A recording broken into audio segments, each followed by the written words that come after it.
ഇപ്പോൾ കണ്ണൂർ കോർപ്പറേഷനിലേക്കുള്ള CPM സ്ഥാനാർത്ഥി പ്രഖ്യാപനം നടക്കുന്നു. തത്സമയം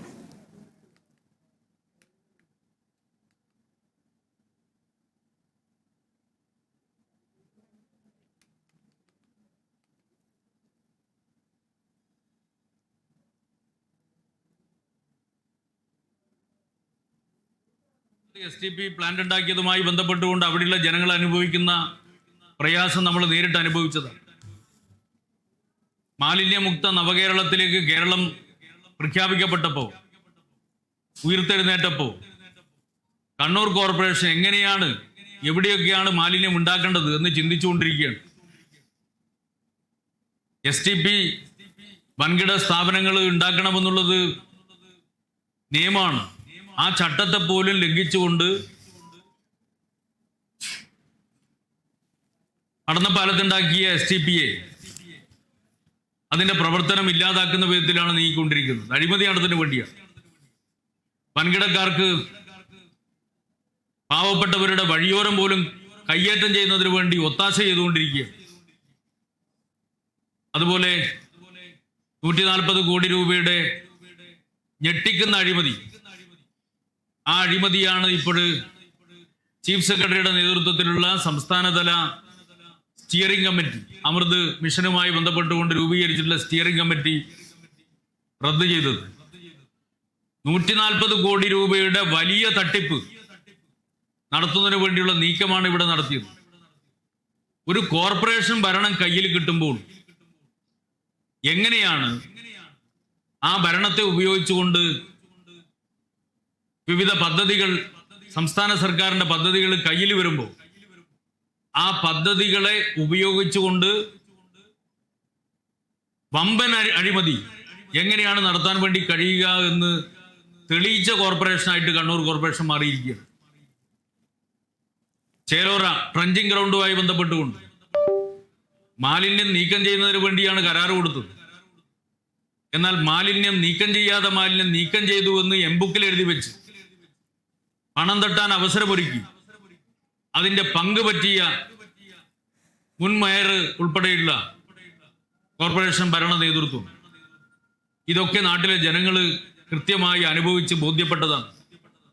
ഇങ്ങനെ അഴിമതിക്കെതിരായി ഇപ്പൊ കേരളത്തിലെ കോർപ്പറേഷനുകളെല്ലാം എടുത്ത് പരിശോധിച്ച് നോക്കിയാൽ വികസനം മുരടിപ്പ് നേരിടുന്ന, ഒരു വികസനവും എത്താത്ത, സംസ്ഥാന സർക്കാർ നടപ്പിലാക്കുന്ന പദ്ധതി പോലും ഏറ്റെടുത്ത് നടപ്പിലാക്കാൻ വേണ്ടി കെൽപ്പില്ലാത്ത ഏക കോർപ്പറേഷനായിട്ട്, ഏക നഗരസഭയായി കണ്ണൂർ കോർപ്പറേഷൻ മാറിയിരിക്കുകയാണ്. ഒരു ഭാഗത്ത് അഴിമതി, മറുഭാഗത്ത് വികസന മുരടിപ്പ്. ഇത് രണ്ടിനുമെതിരായിട്ടുള്ള അതിശക്തമായ വികാരമാണ് ഈ കണ്ണൂർ കോർപ്പറേഷനിൽ ഉണ്ടാകാൻ വേണ്ടി പോകുന്നത്. ആ വികാരത്തിന്റെ പ്രതിഫലനമായിരിക്കും വരാനിരിക്കുന്ന തെരഞ്ഞെടുപ്പ് ഫലം എന്നുള്ള ഉത്തമ വിശ്വാസം ഇടതുപക്ഷ ജനാധിപത്യ മുന്നണിയെ സംബന്ധിച്ചിടത്തോളം ഉണ്ട്. ഞങ്ങളിവിടെ അവതരിപ്പിക്കാൻ വേണ്ടി പോകുന്ന സ്ഥാനാർത്ഥികൾ കണ്ണൂർ കോർപ്പറേഷനെ വേണ്ടി, ഈ കണ്ണൂർ കോർപ്പറേഷൻ എങ്ങനെയായിരിക്കണം എന്നത് സംബന്ധിച്ച് ഞങ്ങളൊരു ജനകീയ അഭിപ്രായം തേടിയിരുന്നു. കുറെ വീടുകളിൽ പോയി കോർപ്പറേഷൻ എങ്ങനെയായിരിക്കണം എന്നുള്ള അഭിപ്രായം ആരാഞ്ഞ്, അതുപോലെ തന്നെ അഭിപ്രായ പെട്ടിയൊക്കെ വെച്ച് അതിൽ പലരും അഭിപ്രായങ്ങൾ രേഖപ്പെടുത്തിയിരുന്നു. ആ അഭിപ്രായങ്ങളെല്ലാം ക്രോഡീകരിച്ചുകൊണ്ട് കോർപ്പറേഷൻ പരിധിയിലുള്ള വിവിധ ജനവിഭാഗങ്ങളെ പങ്കെടുപ്പിച്ചുകൊണ്ട് ഒരു ശില്പശാല ഇടതുപക്ഷ ജനാധിപത്യ മുന്നണി സംഘടിപ്പിച്ചിരുന്നു. ആ ശില്പശാലയിൽ കണ്ണൂർ കോർപ്പറേഷൻ എങ്ങനെയായിരിക്കണമെന്നുള്ള ജനങ്ങളുടെ എല്ലാം അഭിപ്രായം പരിഗണിച്ചുകൊണ്ട് ഒരു വികസന പരിപ്രേക്ഷ്യം ഞങ്ങൾ തയ്യാറാക്കിയിട്ടുണ്ട്. ആ വികസന പരിപ്രേക്ഷ്യമാണ് കണ്ണൂർ കോർപ്പറേഷനിലെ ഇടതുപക്ഷ ജനാധിപത്യ മുന്നണിയുടെ മാനിഫെസ്റ്റോ ആയി ഞങ്ങൾ അവതരിപ്പിക്കാൻ വേണ്ടി പോകുന്നു. ഞങ്ങൾ പറയുന്ന കാര്യം ചെയ്യുന്നവരാണ്. ഇടതുപക്ഷ ജനാധിപത്യ മുന്നണി ഗവൺമെന്റ് പറയുന്ന കാര്യങ്ങളൊക്കെ ചെയ്തത് നമ്മൾ കണ്ടതാണ്. അപ്പൊ 5 വർഷത്തേക്ക് എന്തൊക്കെ ചെയ്യും എന്നത് സംബന്ധിച്ചുള്ള കൃത്യമായ കാഴ്ചപ്പാടോടുകൂടി ഈ കോർപ്പറേഷൻ പരിധിയിലുള്ള ജനങ്ങളുടെ മുമ്പാകെ ഒരു മാനിഫെസ്റ്റോ അവതരിപ്പിച്ചുകൊണ്ടാണ് ഇടതുപക്ഷ ജനാധിപത്യ മുന്നണി ഈ തെരഞ്ഞെടുപ്പിൽ മത്സരിക്കാൻ വേണ്ടി പോകുന്നത്. ആ മാനിഫെസ്റ്റോയുടെ വിശദാംശങ്ങൾ പിന്നീട് നിങ്ങളുടെ മുമ്പാകെ അവതരിപ്പിക്കുന്നതാണ്. ആ മാനിഫെസ്റ്റോ കണ്ണൂർ കോർപ്പറേഷന്റെ മുഖച്ഛായ മാറ്റുന്ന മാനിഫെസ്റ്റോ ആണ്. കണ്ണൂർ കോർപ്പറേഷനെ ഒരു മാതൃകാ നഗരമാക്കി മാറ്റുന്നതിന് വേണ്ടിയുള്ള മാനിഫെസ്റ്റോ ആണ്. ആ മാനിഫെസ്റ്റോ നടപ്പിലാക്കാൻ വേണ്ടി കഴിയുന്ന വിവിധ തലങ്ങളിലെ അനുഭവ സമ്പത്തുള്ള രാഷ്ട്രീയ മേഖലയിൽ, പ്രൊഫഷണൽ രംഗത്ത്, അതുപോലെ തന്നെ മറ്റ് മേഖലകളിൽ, എല്ലാ മേഖലകളിലുമുള്ള പ്രഗത്ഭർ ഉൾക്കൊള്ളുന്ന സ്ഥാനാർത്ഥികളെയാണ് ഞങ്ങൾ നിങ്ങളുടെ മുമ്പാകെ അവതരിപ്പിക്കുന്നത്. ഞാൻ നേരത്തെ പറഞ്ഞു, 4 ഡിവിഷനുകൾ ഒഴികെ ബാക്കി എല്ലായിടത്തുമുള്ള സ്ഥാനാർത്ഥികളെയാണ് തീരുമാനിച്ചു കഴിഞ്ഞിട്ടുള്ളത്. ഈ സ്ഥാനാർത്ഥികളെല്ലാം വിവിധ തലങ്ങളിൽ കഴിവ് തെളിയിച്ചവരാണ്. ചിലർ മികവുറ്റ സംഘാടകരുണ്ട്, ചിലർ നല്ല പ്രൊഫഷണലുകളുണ്ട്, ചിലർ നന്നായിട്ട് വളരെ വിഷനോടുകൂടി കാര്യങ്ങൾ ചെയ്യാൻ വേണ്ടി കെൽപ്പുള്ളവരുണ്ട്, വേറെ ചിലർ നല്ല നിലയിൽ ജനങ്ങളുടെ അംഗീകാരം നേടിക്കൊണ്ട് ജനകീയമായിട്ടുള്ള പ്രവർത്തനങ്ങൾക്ക് നേതൃത്വം നൽകാൻ വേണ്ടി കഴിയുന്നവരുണ്ട്. അങ്ങനെ വ്യത്യസ്ത ശേഷിയുള്ള കെൽപ്പുള്ള ആളുകളെയാണ് ഇടതുപക്ഷ ജനാധിപത്യ മുന്നണി അഭിമാനത്തോടെ അതിൻ്റെ സ്ഥാനാർത്ഥികളായി അവതരിപ്പിക്കുന്നത് എന്ന് മാത്രം നിങ്ങളോട് പറഞ്ഞുകൊണ്ട് സ്ഥാനാർത്ഥികളെ ഇവിടെ നിങ്ങളുടെ മുമ്പാകെ അവതരിപ്പിക്കുക.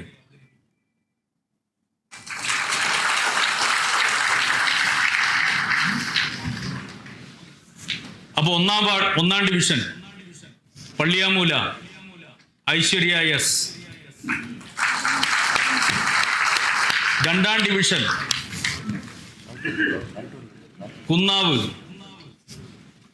സീത കെ. 3ാം ഡിവിഷൻ കൊക്കേൻപാറ ഷാജി എൻ. 4ാം ഡിവിഷൻ പള്ളിക്കുന്ന് പ്രിയംവദ എന്നീ. 5ാം ഡിവിഷൻ തളാപ്പ് സരിത ധീരജ്. 6ാം ഡിവിഷൻ ഉദയംകുന്ന് ആർ അനിൽകുമാർ. 7ാം ഡിവിഷൻ പൊടിക്കുണ്ട് പുരുഷോത്തമൻ വി. 8ാം ഡിവിഷൻ കൊറ്റാളി വിദ്യ എ. 9ാം division Athazhakkunnu Savitha M V. 10ാം division Kakkad S M Shakeel. 11ാം ഡിവിഷൻ തുളിച്ചേരി കെ സുനിൽ. 12ാം division Kakkad north B Ravikrishnan. 13ാം division Shathulipalli T K Ashraf. 14ാം division Pallipuram P P Ashokan.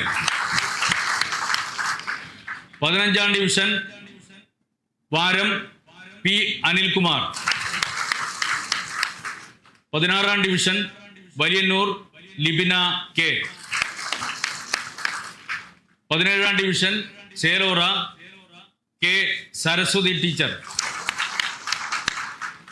18ാം division Macheri K K Preetha. 20ാം division Kappad C C Gangadharan. 22ാം division Kaliyavoor south Vijina K K. 23ാം ഡിവിഷൻ മുണ്ടയാട് ജിഷ പി. 24ാം ഡിവിഷൻ എടച്ചൊവ്വ വെള്ളൂറ രാജൻ. 26ാം division Kappicheri Nijesh O V. 27ാം division Melechovva doctor Vatsala K C. 28ാം division Thazhechovva E Sunila.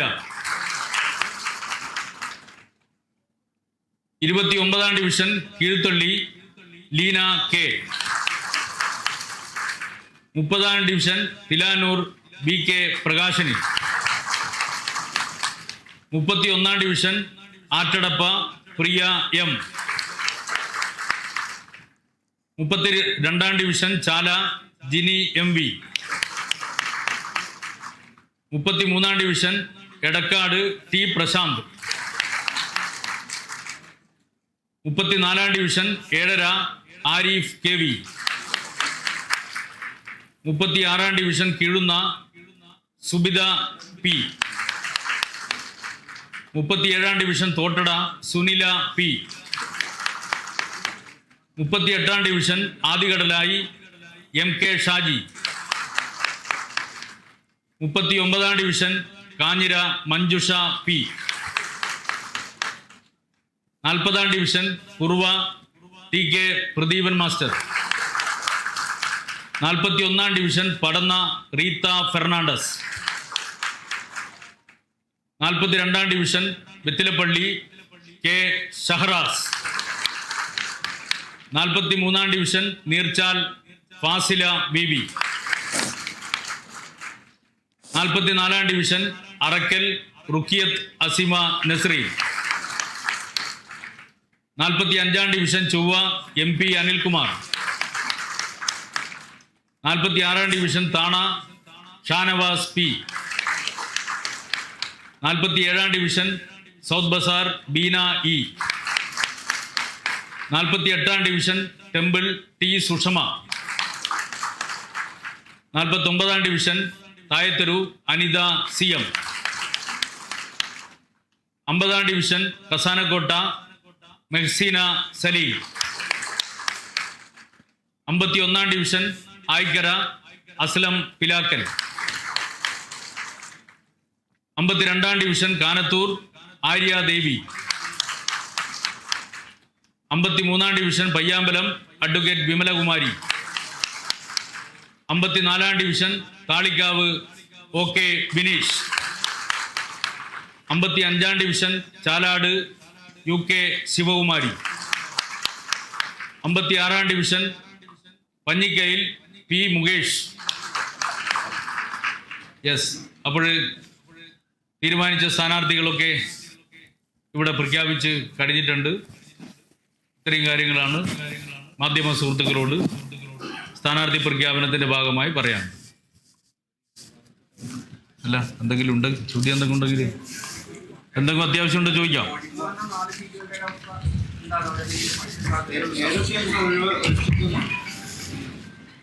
പള്ളിപ്പോയില് Eliyavoor north Athirakam ആലിംഗി.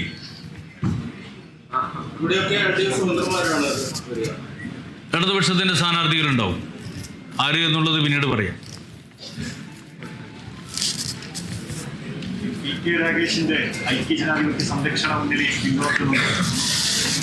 അല്ല, ഇപ്പൊ ഞാൻ ഇടതുപക്ഷത്തിന്റെ സ്ഥാനാർത്ഥിയെ പ്രഖ്യാപിച്ച് കഴിഞ്ഞല്ലോ ഇവിടെ.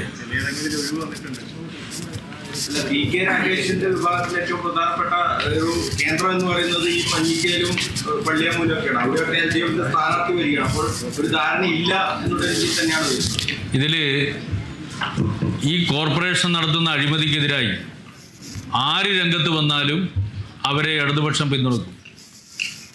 അഴിമതിക്കെതിരായിട്ട് ആരൊക്കെ രംഗത്ത് വരുന്നോ അവരുടെ എല്ലാം പിന്തുണ ഇടതുപക്ഷത്തിന് ആവശ്യമുണ്ട്. അപ്പൊ അഴിമതിക്കെതിരായിട്ടുള്ള ജനങ്ങളുടെ ആകെ ഐക്യമാണ് ഈ കോർപ്പറേഷനിൽ ഇടതുപക്ഷം പ്രതീക്ഷിക്കുന്നത്. ആ ഐക്യം ഉണ്ടാക്കുന്നതിന് വേണ്ടി എല്ലാവരും ഒന്നിച്ചു നിൽക്കണമെന്നാണ് ഇപ്പോൾ പറയാനുള്ളത്. ഇപ്പോൾ ഇടതുപക്ഷത്തിന്റെ സ്ഥാനാർത്ഥി ഇടതുപക്ഷ ജനാധിപത്യ മുന്നണിയുടെ സ്ഥാനാർത്ഥികളിലാണ് പ്രഖ്യാപിച്ചിട്ടുള്ളത്. മറ്റു കാര്യങ്ങൾ എങ്ങനെയാണ് കാര്യങ്ങൾ ഡെവലപ്പ് ചെയ്ത് വരുന്നത് എന്നതിനെ അടിസ്ഥാനപ്പെടുത്തി ആവശ്യമായ ഉചിതമായ തീരുമാനങ്ങൾ അതാത് സമയങ്ങളിൽ സ്വീകരിക്കും.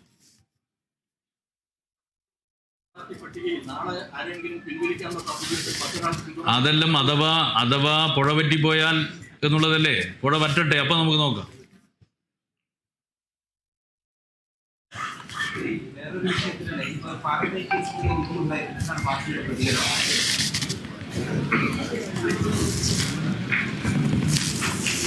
ഇതിൽ ഇടതുപക്ഷ ജനാധിപത്യ മുന്നണിയുടെയാണ് പത്രസമ്മേളനം. നമുക്കത് പിന്നീട് പറഞ്ഞാൽ പോരെ. അത് തമ്മിൽ കൂട്ടിക്കുഴക്കണ്ട. ഞാൻ അത് സംബന്ധിച്ച് പാർട്ടിയുടെ ജില്ലാ സെക്രട്ടറി എന്നുള്ള നിലയിൽ ഞാൻ നേരത്തെ ഒരു പ്രതികരണം നൽകിയിട്ടുണ്ട്. അത് പിന്നീട് ഞാൻ തരാം. അതായിരിക്കും നല്ലത്. ഇപ്പം നമ്മൾ ഈ തെരഞ്ഞെടുപ്പിൽ മാത്രം നിൽക്കുക.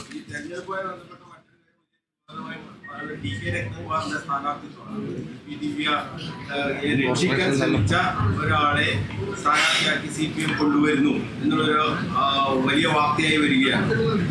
രക്തകുമാർ മത്സരിക്കുന്നുണ്ടോ ശ്രീകണ്ഠാപുരം നഗരസഭയിൽ?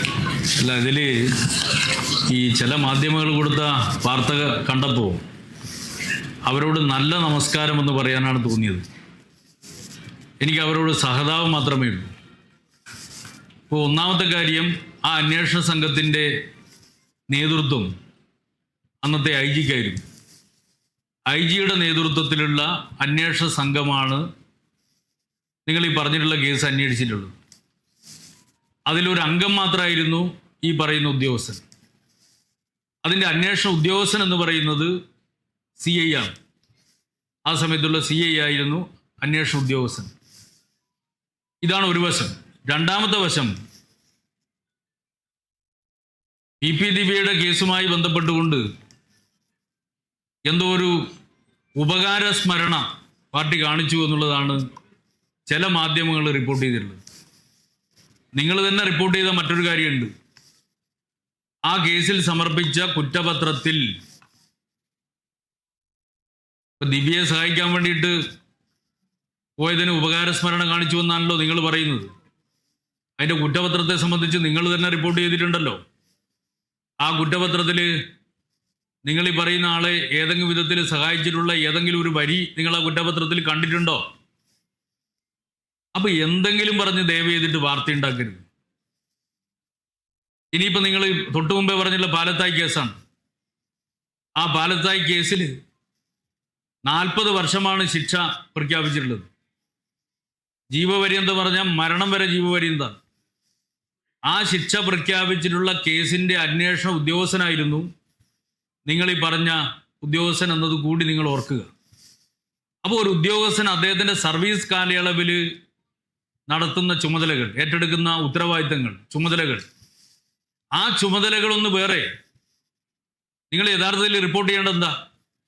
പാലത്തായി കേസിൽ RSSകാരന് ഒരു കൊച്ചു പെൺകുഞ്ഞിനെ പീഡിപ്പിച്ച ഒരു അധ്യാപകൻ എന്ന് അയാളെ വിളിക്കാൻ പറ്റില്ല, RSSകാരനെ ഒരാൾ, അയാളെ 40 വർഷം ശിക്ഷിപ്പിക്കാൻ ഇടയായിട്ടുള്ള കേസ് അന്വേഷിച്ച അന്വേഷണ ഉദ്യോഗസ്ഥനെ നിങ്ങൾ സ്ഥാനാർത്ഥിയാക്കുന്നത് ഞങ്ങൾ അഭിമാനിക്കുന്നു എന്നല്ലേ യഥാർത്ഥത്തിൽ നിങ്ങൾ പറയേണ്ടത്?